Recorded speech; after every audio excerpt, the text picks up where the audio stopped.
राधे राधे दोस्तों। श्री कृष्ण बांके बिहारी जी अपने मुकुट पर मोर का पंख धारण किए हुए हैं। क्या आप जानते हैं इसके पीछे का क्या रहस्य और क्या कहानी? शायद ही आप जानते हो।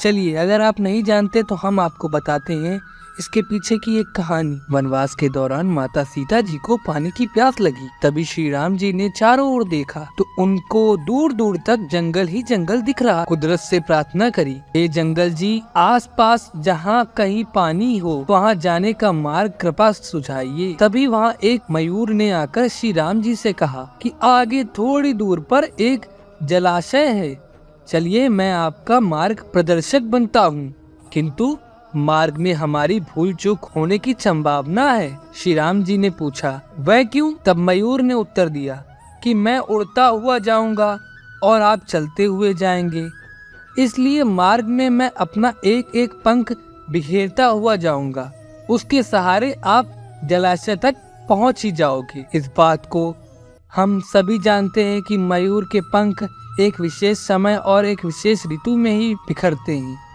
अगर वह अपनी इच्छा विरुद्ध पंखों को बिखेरेगा तो उसकी मृत्यु हो जाती है, और वही हुआ। अंत में जब मयूर अपनी अंतिम सांस ले रहा होता है, उसने मन में ही कहा कि वह कितना भाग्यशाली है कि जो जगत की प्यास बुझाते हैं, ऐसे प्रभु की प्यास बुझाने का उसे सौभाग्य प्राप्त हुआ है। मेरा जीवन धन्य हो गया, अब मेरी कोई भी इच्छा शेष नहीं रही। तभी भगवान श्री राम ने मयूर से कहा कि मेरे लिए तुमने जो मयूर पंख बिखेरे, मुझ पर जो ऋणानुबंध चढ़ाया है, मैं उस ऋण को अगले जन्म में जरूर चुकाऊंगा, मेरे सिर पर धारण करके। तत्पश्चात अगले जन्म में श्री कृष्ण अवतार में उन्होंने अपने माथे पर मयूर पंख को धारण कर वचन अनुसार उस मयूर का ऋण उतारा था। तात्पर्य यही है कि अगर भगवान को ऋण उतारने के लिए पुनः जन्म लेना पड़ता है तो हम तो मानव हैं, न जाने हम कितने ही ऋणानुबंध से बंधे हैं, उसे उतारने के लिए हमें तो कई जन्म भी कम पड़ जाएंगे।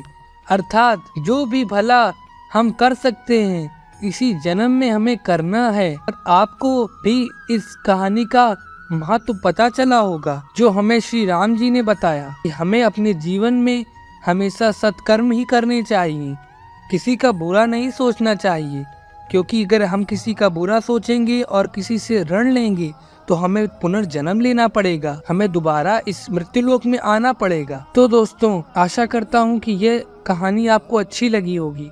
यदि ये कहानी आपको अच्छी लगी तो इस वीडियो को लाइक और ज़्यादा से ज़्यादा लोगों के बीच शेयर कीजिए, ताकि हमारे इस YouTube चैनल भगवत कथा को जल्द से जल्द 5K सब्सक्राइबर कंप्लीट हो। जय श्री राधे कृष्ण। और कमेंट बॉक्स में राधे राधे लिखना मत भूलिए।